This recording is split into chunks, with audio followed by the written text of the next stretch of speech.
you should love and feel good about the person you are now. And that's actually a dubious proposition for a variety of reasons. One is, whatever yourself is not only what you are. Yourself is also what you could become. And so to love yourself properly is not only to love what you are, who you are, whatever that means, but to love who you could become. Now, one of the things I've observed is that it's very demoralizing for the typical young person who's miserable and maladjusted psychologically and socially if you just go to them and say, well, you should feel good about yourself, because they think you're good just the way you are. You're perfect just the way you are. You should accept yourself just the way you are. Like, well, okay, so what does that say about who I should become? Is that just now off the table because I'm already good enough in every way? So am I done or something? What about who I should become? And then, well, how should I feel good about myself when I don't?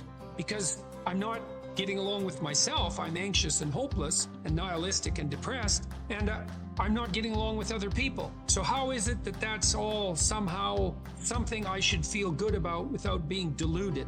And these are complicated questions, because you don't want to beat yourself with a stick, which might be the opposite of that. So I'll feel bad about yourself. It's like, no, be judicious and merciful with yourself and think that you need to accept yourself in some way, the way a mother accepts a child. But the maternal spirit is not the only spirit that governs the love that a child requires properly. You have the paternal spirit of encouragement as well, which is, well, we need to shelter and protect you and to provide for your security the way you are, but you could be a lot better and should be, and I have faith that you could be, which is the love that I'm delivering to what you're becoming rather than what you are. And so love that you direct towards yourself is partly directed towards that maternal care that's sort of the minimum precondition for basic flourishing, combined with an attitude of encouragement towards the possibilities of your being.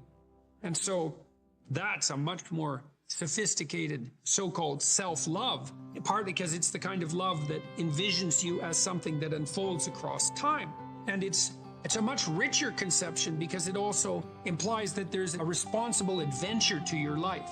You're not all you could be, and there's pain in that. And there's the necessity for a certain amount of judgment about that, and even a certain amount of exclusion, because what you are that is insufficient in some sense should not be allowed to propagate further.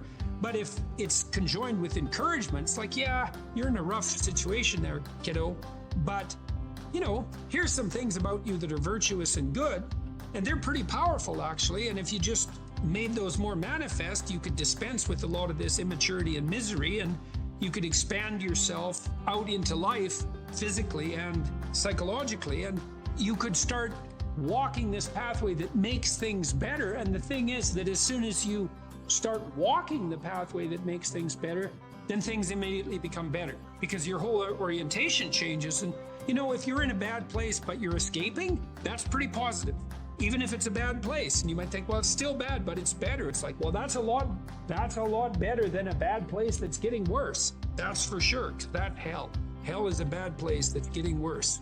That's for sure. And so if you take the bad place and it's getting better, well, it's already not hell. That's a start.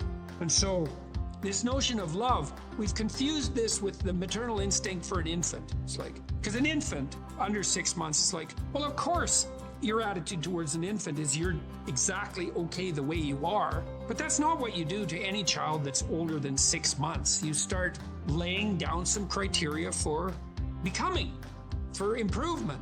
And some of that improvement, because we could define it, well, there's nothing more perfect than a child, than a baby. It's like, yeah, but that's not true if the baby's 14 years old, right? It's true if the baby's 6 months old and actually a baby, but by 9 months, well, the child is going to start to interact socially. And now there's some principles that the child has to learn to abide by so that social interaction is optimized. You want to take the infant who's entirely dependent and turn them into something that's autonomous, and then socially integrated, and then socially integrated in a manner that's moving them towards individual responsibility.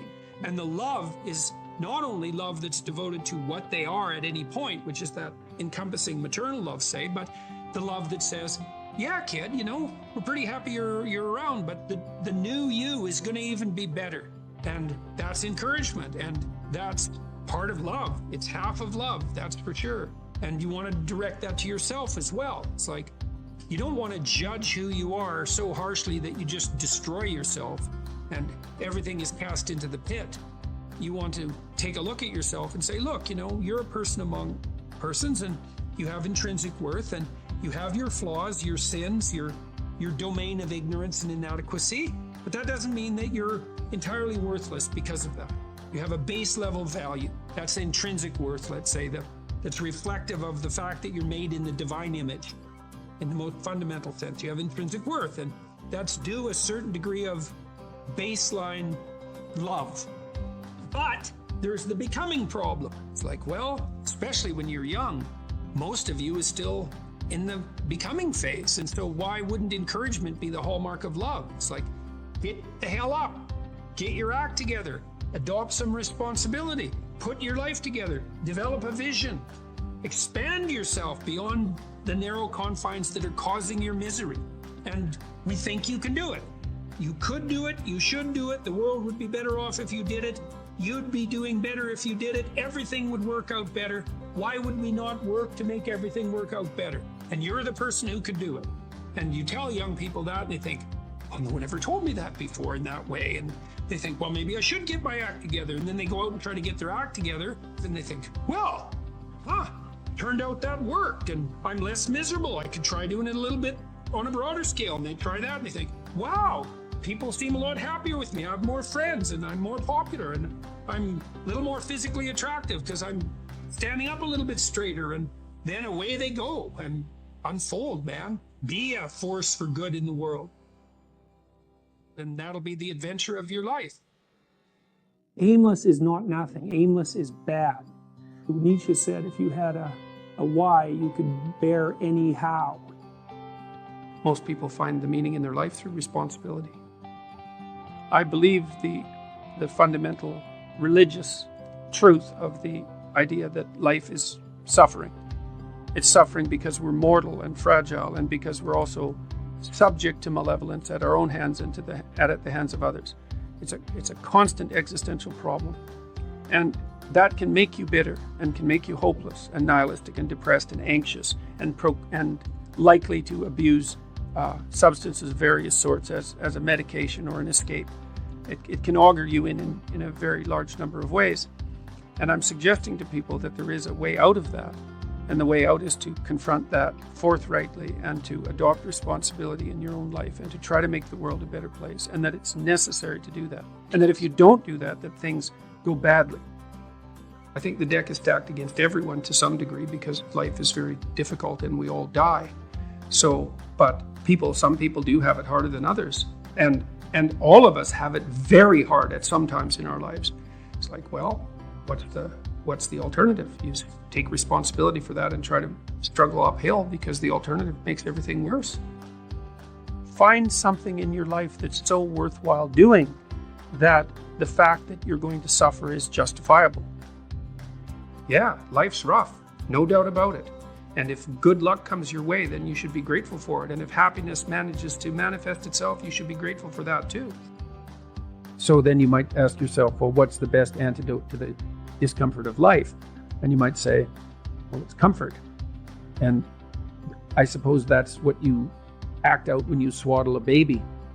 But a better antidote is something like adventure to excellence. And that's far better antidote to suffering than the mere absence of suffering. So not than the mere absence of suffering. So not to say that the mere absence of suffering, that's not nothing. I've been a psychotherapist for 20 years. I've seen things you can't imagine, horror shows that you can't fathom, and people who have been hurt in so many ways, so many dimensions. It's like, should they be bitter? Should they be resentful? Should they become violent? These things don't help. They have to struggle uphill despite their excess burden. And it's responsibility, not guilt. It's the female crucifixion. So, and that's exemplified best in, well, the best portrayal of that I've seen is Michelangelo's Pieta. It's a statue of Mary, and she has Christ's body on her, as an adult, on her lap, and she's broken and destroyed. And, she's displaying that. That's the bravery of a mother, to allow that to happen. But not only that, to facilitate it. Way you go, kid. Way you go. Well, why? It's dangerous out there. It's like, yeah, no kidding. It's more dangerous here if you stay with me by a lot. So you might lose your body out there in the world, but if you stay here, you lose your soul. It's a pretty competitive world. There's lots of competition for young men in particular. There's competition for status and limited resources and for the attention of women. And just because you're nice doesn't necessarily mean that you come out particularly well in those competitions.